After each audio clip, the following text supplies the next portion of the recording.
એકવાર ઋષિ અષ્ટાવક્ર, જેમના શરીરના 8 ભાગ તેમના પિતાના શ્રાપને કારણે વાંકાચૂકા થઈ ગયા હતા, વ્રજ આવ્યા. લોકો તેમના દેખાવ પર હસતા અને તેમની મજાક ઉડાવતા, જેનાથી તેમને ગુસ્સો આવતો અને તેઓ તેમને શાપ આપતા.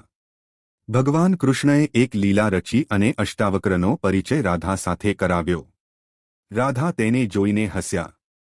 અષ્ટાવક્ર ગુસ્સે થયા, પરંતુ કૃષ્ણે કહ્યું, પહેલા તેમના સ્મિતનું કારણ પૂછો. રાધાએ નમ્રતાથી જવાબ આપ્યો, હું તમારા શરીરમાં છુપાયેલા પરમાત્મા કૃષ્ણને જોઉં છું, તેથી જ હું હસું છું. તમારું શરીર વાંકાચૂકા નથી, તમે સાચા ઋષિ છો. આ સાંભળીને અષ્ટાવક્ર ખૂબ ખુશ થયા.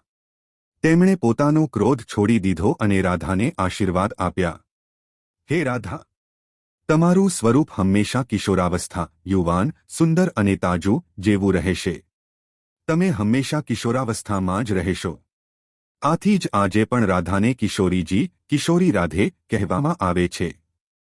તેમની અતૂટ ભક્તિ, નમ્રતા અને પ્રેમને કારણે તેમને આ વરદાન મળ્યું.